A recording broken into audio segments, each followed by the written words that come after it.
Good morning students, how are you people. पढ़ाई कैसी चल रही है बच्चों? लेसन्स देख रहे हो, समझ रहे हो, and start learning your question answers also. Okay, so we have started the chapter agriculture in a geography part.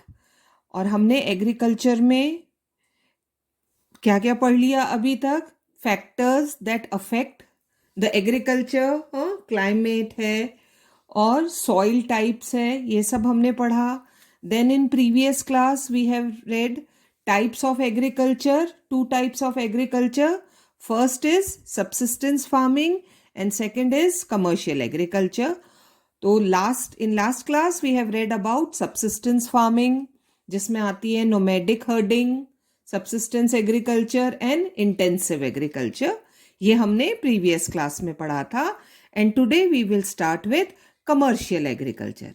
Commercial agriculture क्या बताया था मैंने, किस लिए होती है? फॉर सेलिंग पर्पस, बेचने के लिए। फार्मर जब वो क्रॉप उगाता है जो उसे पूरा मार्केट में सेल करना है, जो कि कई इंडस्ट्रीज का रॉ मटेरियल भी हो सकता है, तो उसे कहते हैं कमर्शियल एग्रीकल्चर। और समझते हैं हम। In this type of farming, the main aim of the farmer is to produce crops for sale. क्या है?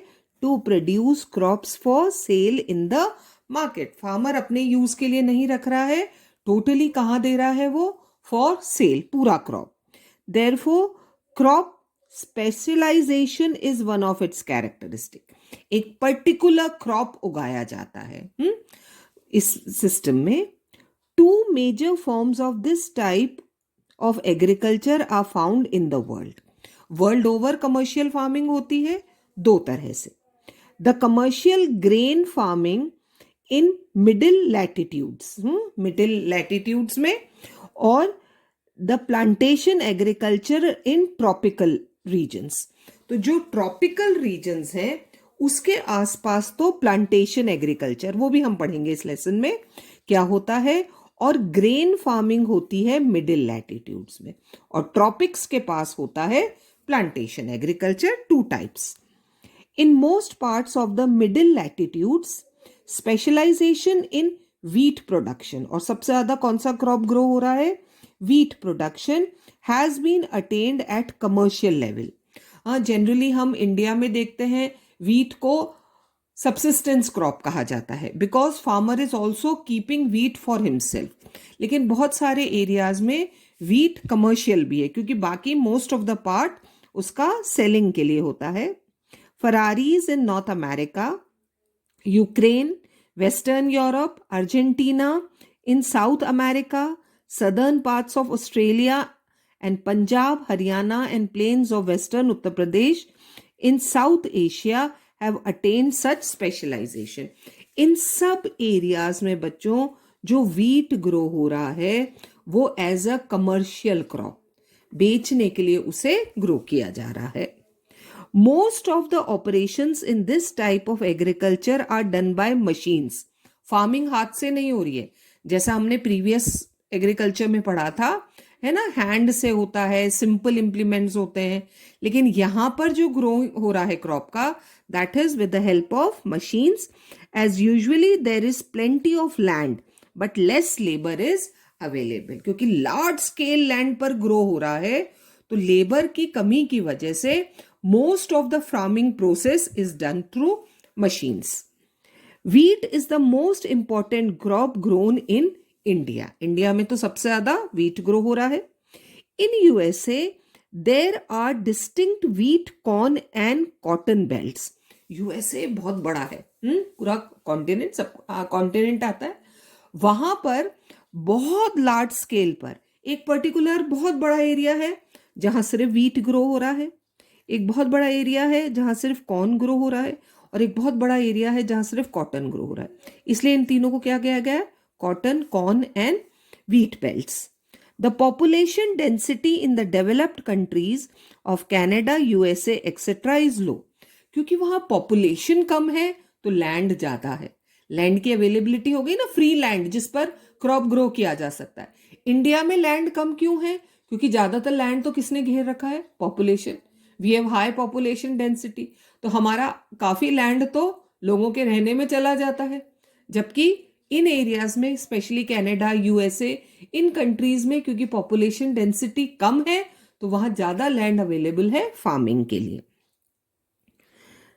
Farms are of big sizes, वहां पर फार्म्स बहुत बड़े बड़े हैं, covering over hundreds of hectares, इतने बड़े बड़े फार्म्स हैं। फार्म्स, अब इतने बड़े बड़े फार्म्स पर हैंड या लेबर से तो काम हो नहीं सकता सॉरी, इसलिए सारा फार्म्स क्या है, मैकेनाइज्ड, यूज ऑफ मशीन्स, हर काम के लिए मशीन है। ट्रैक्टर्स, लेवलर्स, सीड ड्रिल्स, देखो सीड भी मशीन से लगाई जाती है, and combined harvesters are used, ये सब वो मशीन्स हैं बच्चों जो फार्मिंग के यूज में आती हैं। As a result extensive agriculture is practised here, large scale, large land, large farms पर एग्रीकल्चर हो रहा है। अब हम ये पढ़ेंगे एक्सटेंसिव एग्रीकल्चर क्या होता है। The major regions under extensive agriculture are prairies of Canada and United States of America, pampas of Argentina, steppes of Kazakhstan and Kyrgyzstan and downs of Australia, ये सब टाइप्स ऑफ लैंड्स हैं, यहां farming हो रही है, extensive, large scale agriculture. The size of the farm in this system is large, है ना, अभी हमने ऊपर पढ़ा था ना, thousands of, hundreds of hectares of land, बड़े बड़े फार्म्स हैं। The farming operations are fully mechanised, सारा काम मशीन से है, but the number of human labourers is very low, human labour बहुत कम है, ज्यादातर काम मशीन से हो रहा है। Tractors for ploughing, seed drills for sowing, देखो अब क्या क्या मशीन किस काम में आ रही है, प्लॉइंग है ना, खेत जोतने के लिए ट्रैक्टर्स हैं, सीड लगाने के लिए सीड ड्रिल्स हैं, and combined harvesting and threshing are used, harvesters होते हैं जो थ्रेशिंग भी पहले हार्वेस्ट करते हैं और फिर सीड्स, वो ग्रेन्स निकालते हैं, ठीक है, ये सब काम मशीन से हो रहा है। स्पेशलाइजेशन इन वन और two crop is another important feature, एक ही क्रॉप लार्ज स्केल पर हजारों हेक्टर्स में, that is specialisation. For example, wheat is the main grain commercially produced in areas where commercial farming is extended to rearing of animals, तो और जहां पर large scale सबसे ज्यादा कौन सा क्रॉप यूज हो रहा है, व्हीट इज ग्रोन, कौन सा क्रॉप ग्रो हो रहा है, व्हीट ग्रो हो रहा है, in areas where commercial farming is extended to rearing of animals, और कमर्शियल फार्मिंग के साथ साथ क्या हो रहा है, वहां पर रेयरिंग ऑफ एनिमल्स भी हो रहा है, वहां पर क्या है, मिक्स्ड फार्मिंग इज प्रैक्टिस, तो wheat as a crop is grown और साथ में रेयरिंग ऑफ एनिमल्स भी है, इसलिए दोनों मिलाकर क्या कहलाएगा, वो mixed farming. Now let's see what is mixed farming. Equal emphasis is laid on crop farming and livestock rearing in this kind of farming. दोनों को बराबर इंपॉर्टेंस दी जाती है, क्रॉप भी ग्रो किया जा रहा है लैंड पर और कैटल रेयरिंग भी हो रही है ना, जानवर भी पाले जा रहे हैं। Farmers produce cereal crops but also fodder and cash crops, तीनों तरह के क्रॉप्स हो रहे हैं, सीरियल क्रॉप्स ग्रेन्स हो रहे हैं, फॉडर चारा भी उगाया जा रहा है, और कैश क्रॉप जो कि मार्केट में बेचने के लिए होता है। मॉडर्न मशीनरी, देखो अब कैसे हो रही है farming, with the help of modern machinery, selected seeds, high yielding variety of seeds and chemical fertilizers are used. Crop rotation, very important है ना factor, crop rotation is practiced. What is crop rotation? एक बार एक crop लगाया है ना, एक दो बार crop लगा के उसके बाद कोई दूसरा क्रॉप लगा दिया, हाँ एक दो बार एक क्रॉप लगाया, फिर नेक्स्ट टाइम कोई और क्रॉप लगाया, तो इससे क्या होता है, जब हर क्रॉप लैंड पर उग रहा है तो धीरे इससे सॉइल की फर्टिलिटी भी मेंटेन रहती है। Mixed farming is practised in North America, western Europe and the fertile triangle of Russia, यहाँ पर उगाए जा रहे क्रॉप, मिक्स्ड फार्मिंग हो रही है। क्या है mixed farming? Crops are also grown, farming is done and rearing of animals is also done. Root crops like oats and wheat are grown along with corn in America, है ना, rotation हो गया ना, देखो ओट्स भी हैं, wheat भी है और कॉर्न भी है. In addition to dairy animals, farmers keep pigs and poultry also. तो हर तरह के एनिमल्स भी यहाँ पर हैं और क्रॉप्स भी ग्रो हो रहे हैं. तो this is mixed farming. Next आती है डेयरी फार्मिंग. ये तो हम समझते ही हैं सारे. हाँ, what is dairy farming? Milk animals, हाँ, जिनसे मिल्क लेकर उसे सेल किया जाता है, those animals, that is dairy farming.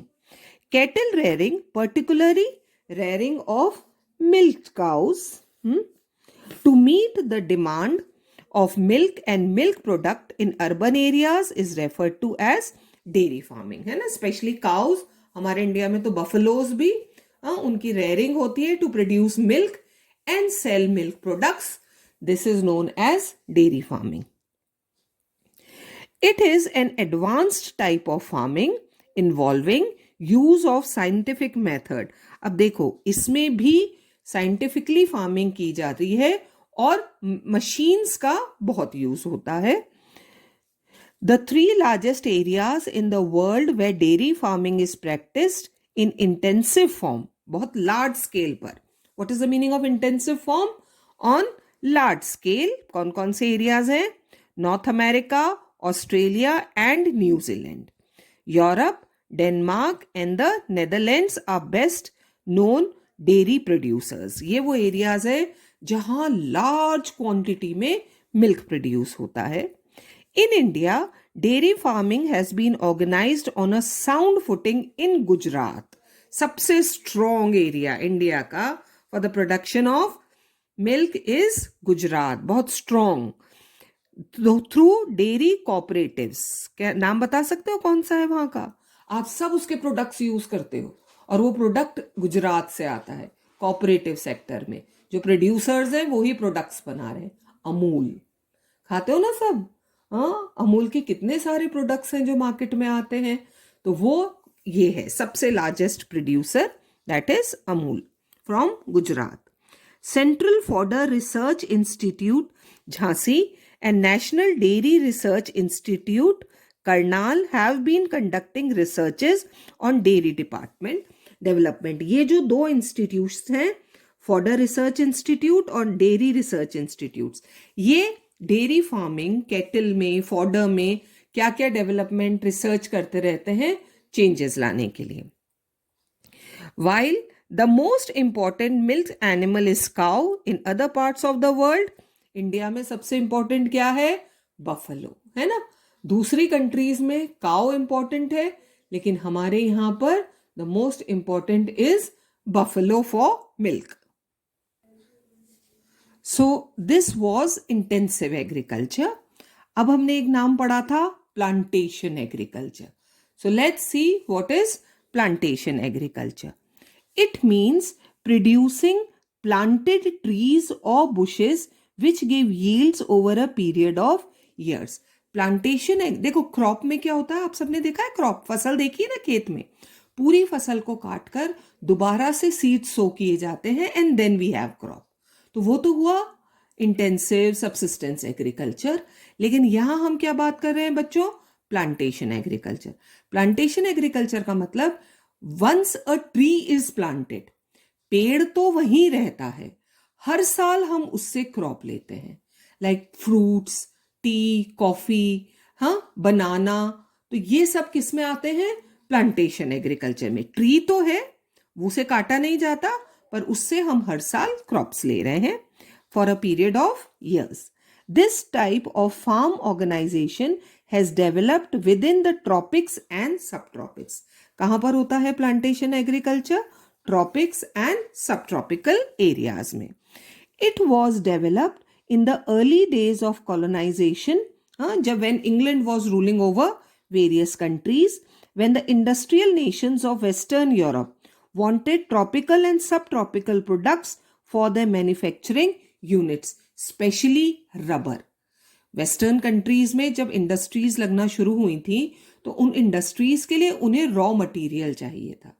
तो वो रॉ मटेरियल के लिए उन्होंने ये प्लांटेशन एग्रीकल्चर स्टार्ट किया. टी, कॉफी, रबर, हाँ, ट्रीज तो वही हैं, लेकिन हर साल उससे क्रॉप ले रहे हैं, तो ये तब स्टार्ट हुआ था. The British started tea gardens in India, है ना, मैंने अभी बताया ना क्या, टी. इंडिया की climate is best suitable to grow tea, तो वो यहां उन्होंने टी गार्डन्स डेवलप किए. On the Assam hills, Darjeeling and Sri Lanka, Sri Lanka was also under the British at that time, and rubber estates in Malaysia. Rubber plantation, tree में से निकलता है ना रबर, दैट लिक्विड लेटेक्स जिससे रबर मिलता है, तो ये सब उन्होंने स्टार्ट किया ब्रिटिश ने. The French established coca and coffee plantations in the Cameroon and Ivory Coast. तो जिन कंट्रीज पर ये रूल कर रहे थे वहां उन्होंने अपने अपने हिसाब से प्लांटेशंस लगाने शुरू किए. The Dutch set up sugar plantations in Java. अब शुगर तो ट्री पर ग्रो नहीं होती है, क्या ग्रो होता है फिर, शुगर किससे बनती है, पता है ना सबको, शुगर केन. तो वो लार्ज स्केल पर शुगर केन ग्रो किया उन्होंने. The American setup coconut and sugar plantations in Philippines. तो इस तरह से प्लांटेशन एग्रीकल्चर डेवलप हुआ. प्लांटेशंस में हैव डिफरेंट क्रॉप्स, है ना, कितने सारे पढ़े, देखो हमने क्या क्या पढ़ा, टी है, रबर है, कोका है, कॉफी है, उसके बाद शुगर है ना, और कोकोनट. ये सब प्लांटेशंस में होता है. प्लांटेशंस में have different crops but the general characteristics are similar. Crop अलग है लेकिन प्लांटेशन डेवलप करने का तरीका सेम है. दे रिक्वायर, अब ये हैं देखो requirements, they require efficient and scientific methods of cultivation. Modern तरीके से काम होता है सारा. Cultivation, special types of implements, अलग तरह के इंप्लीमेंट्स होते हैं. Skilled but cheap local labour. Machine के साथ साथ उतनी ही इंपॉर्टेंट क्या है, लेबर. लार्ज स्केल पर लेबर चाहिए, बहुत सारी, इसलिए क्या वर्ड यूज हुआ है, चीप लेबर, सस्ती है, क्योंकि अगर महंगी लेबर होगी तो खर्चा बढ़ जाएगा.